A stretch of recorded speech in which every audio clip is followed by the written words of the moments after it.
ya he dicho varias veces, pero también para los jóvenes, hay que cuidar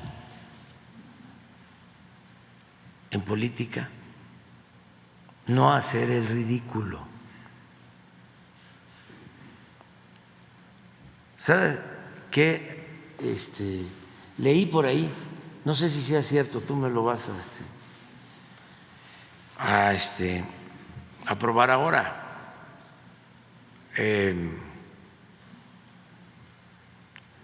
Que antes de su última sesión pidieron, así es, autorizaron, pidieron transparentar mi título y mi tesis de la UNAM. Ya la voy a traer mañana. No, mañana no, porque nos vamos. El lunes voy a traer el título, a ver si lo encuentro por ahí. Y la tesis, sí. Presidente, de hecho, a ver, préstamela, porque esa es pública, pero les quiero decir algo de la tesis que es muy importante, que también ojalá y la lean los conservadores.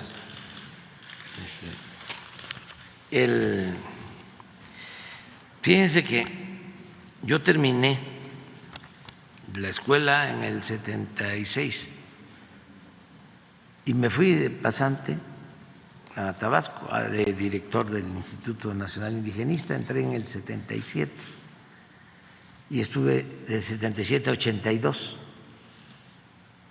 de director del Instituto Nacional Indigenista, trabajando para los indígenas chontales. Ahí aprendí a trabajar en favor de los pobres. Esa fue mi mejor universidad. Y luego llegó el maestro González Pedrero, que había estado de director de la Facultad de Ciencia Política, donde yo estudié.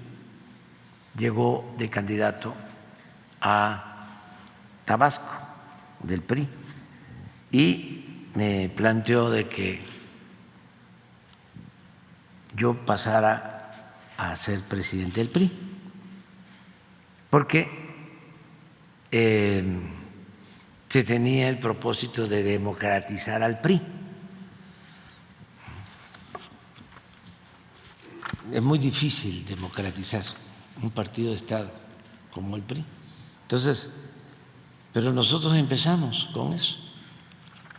Antes había sucedido lo del finado Carlos Madrazo, que también quiso democratizar al PRI y no pudo.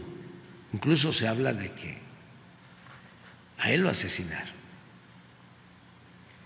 Bueno, y nosotros empezamos a democratizar, a hacer asambleas en los pueblos para que los comités, se llamaban seccionales, fuesen electos por la gente en asambleas democráticas y no designados por los presidentes municipales, como era la costumbre. Entonces, cuando empezamos a hacer esto y a darle el poder al pueblo, pues se gestó una rebelión en contra mía. Y una mañana me convocó el maestro González Pedrero, al que admiro mucho, ya falleció, pero una gente extraordinaria, un maestro, uno de los mejores estudiosos de filosofía política, de historia de las ideas políticas. Bueno, entonces ya había una rebelión de presidentes municipales en contra de nosotros, que éramos un equipo joven. Entonces me ofreció ser oficial mayor del gobierno del Estado. Y pues fui oficial mayor 24 horas, porque fueron también de esas decisiones históricas. llegué ahí, el secretario de Gobierno, que ahora es amigo, siempre ha sido amigo, pero en ese entonces pues nos distanciamos. El secretario de Gobierno era José Eduardo Beltrán, que ahora es consejero de Pemex. Él me fue a dar posesión de la Oficialía Mayor y le dije ahí a los que estaban, director administrativo, derechos, recursos humanos y todos los que componían la Oficialía Mayor, eran los tiempos de las vacas gordas, de mucho auge, ¿no? Ser oficial mayor, imagínense. Pero qué buena decisión, ¿no? Porque me hubiese aceptado eso, me hubiese ido perdido, quién sabe en qué, mínimo en lo administrativo, ¿no? Y hubiese yo dejado, hubiese sido abandonado el noble oficio, ¿no? de la política, el ser transformador, que es algo extraordinario. Bueno, el caso es que llego ahí y le digo a los que están, a ver, ¿quién sabe más de esto? No, pues me acuerdo de un contador de WIT. Quédese aquí, yo ya voy a regresar. Procure que no falte nada, que no se pare el gobierno, y yo ya regreso. Ya pasé a buscar a mi esposa, afinada Rocío, a su trabajo, y le dije, voy a renunciar. Y para que vean lo solidario de las compañeras, ¿no? Como también de los compañeros, cómo no puede un dirigente salir adelante si no tiene el apoyo de una compañera, o una compañera no puede salir adelante si no tiene el apoyo de un compañero y de la familia en general, ¿no? Y su respuesta fue sí, porque ya veníamos hablando del asunto. Entonces me fui y escribí una renuncia que es histórica, que palabras más, palabras menos dice, le agradezco, ¿no? A usted el que me nombre como oficial mayor, ¿no? Pero este cargo me aleja de mi propósito fundamental, que es la de servir al pueblo. Por lo tanto, le presento, o en consecuencia le presento mi renuncia con carácter irrevocable. Y ya nomás la dejé y vámonos, porque estaba fuerte. Imagínense decir no en ese entonces. Pero gracias a eso, bueno, ya nos venimos acá. Ahora que hablas del FOBISTE, ¿cómo no voy yo? Es como lo de las becas. Cuando estudié por una beca en la Casa del Estudiante Tabasqueño. Cuando regresé de esa situación de Tabasco, llegué a rentar un departamento, llegamos a rentar un departamento en Copilco, 300. Esa unidad no se me va a olvidar nunca tampoco. Y luego ya conseguí trabajo en el INCO, Instituto Nacional del Consumidor. También le agradezco mucho a la licenciada Clara Hussiman, que me dio trabajo. Fui director de organización en el INCO. Esto de los precios, el quién es quién en los precios, por eso lo de Sheffield, algo parecido. Y luego, ya estando ahí, conseguí un crédito del Fobiste. Y gracias a eso tuve mi departamento en Copilco.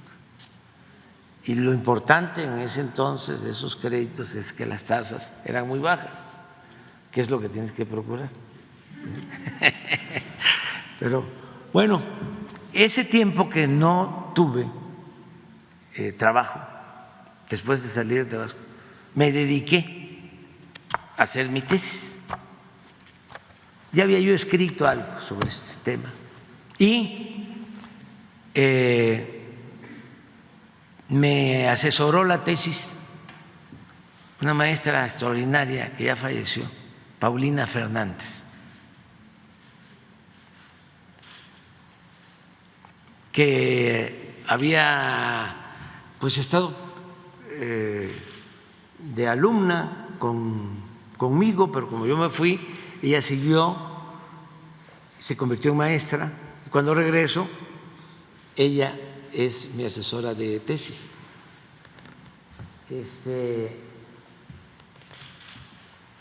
Y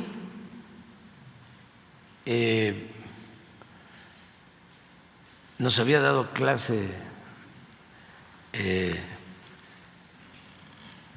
el maestro Octavio Rodríguez Araujo, sí, partidos políticos, a los dos. Entonces, y es muy interesante porque, para recibirme, antes en la facultad se necesitaba el dominio de un idioma o la traducción de dos. Entonces me inscribí en el Centro de Lenguas Extranjeras de la UNAM, en francés y portugués, porque me ha costado el inglés. Y ya terminé el curso, presenté mi examen y ya llené todos los requisitos, hice la tesis con ella. Y la tesis se llama Proceso de Formación del Estado Nacional en México. Y sí es un aporte, considero importante, porque aquí explico cómo Juárez llevó a cabo las reformas para separar el poder del Estado y el poder de la Iglesia, más que nada del clero. Y aquí explico, y sí es algo, vamos a decir, novedoso, porque imagínense cómo se llevó a cabo esa reforma. Sí, el clero era dueño de todo, pero no solo de los bienes materiales, también de las conciencias. Y el movimiento liberal estaba compuesto por una minoría. Las tierras eran propiedad del clero. Por eso Juárez y Madero fueron muy enfáticos en distinguir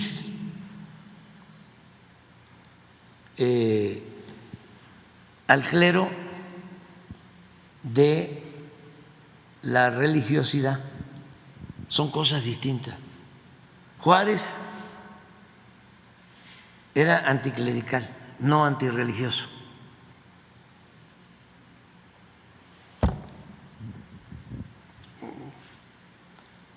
El clero era una corporación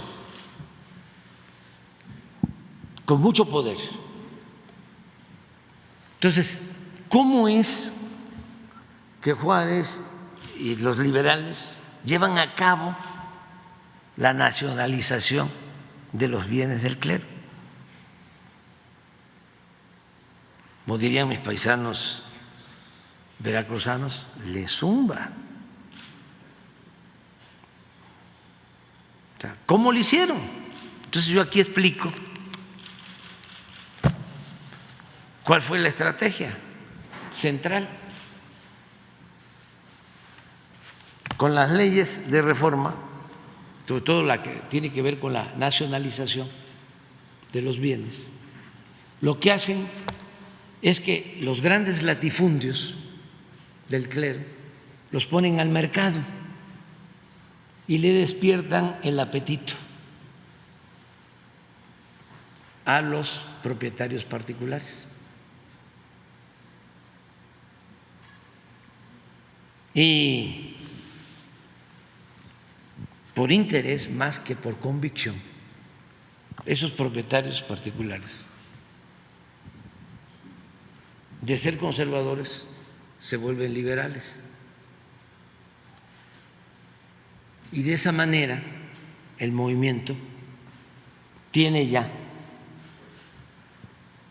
una base de apoyo. Les voy a poner ejemplos.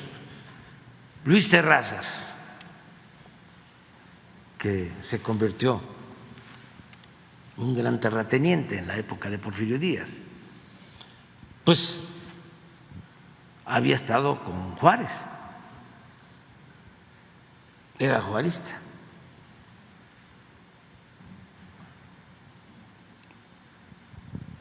Y Terrazas tenía pues más de 2 millones de hectáreas en Chihuahua, por eso se decía que Terrazas no era de Chihuahua, sino Chihuahua era de Terrazas. Los Carranza, papá de don Venustiano, juarista, también hacendados. Entonces, de esa manera, incluso en circunstancias difíciles, porque está Juárez en Veracruz, el movimiento conservador con toda la fuerza, y él toma la decisión y se va para adelante, se echa para adelante y expide las leyes de reforma.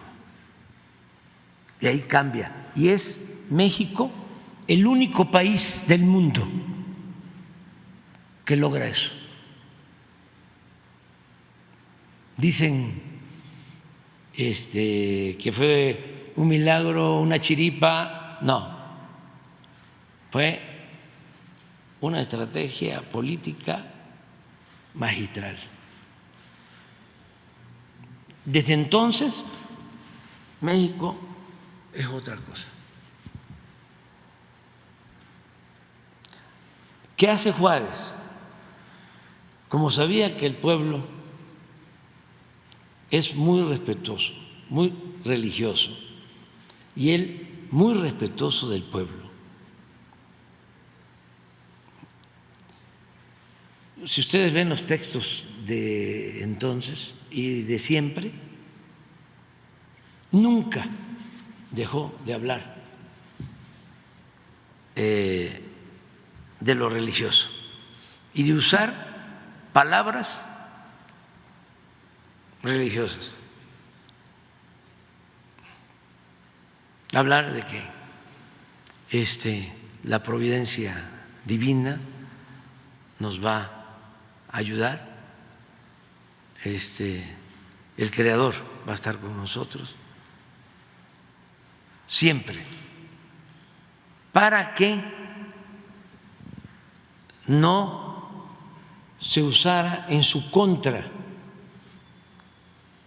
el que era antirreligioso.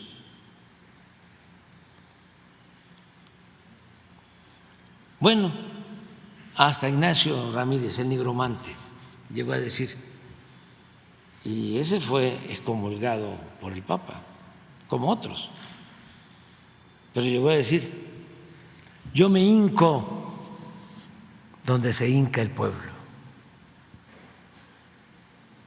Entonces, son cosas distintas.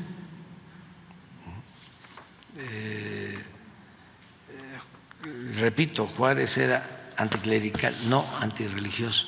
Entonces, esta tesis tiene que ver con eso, demostrar cuál fue la estrategia. Ojalá y la lean los conservadores. Se las voy a mandar a los del, ¿cómo se llama?, de la transparencia. Sí.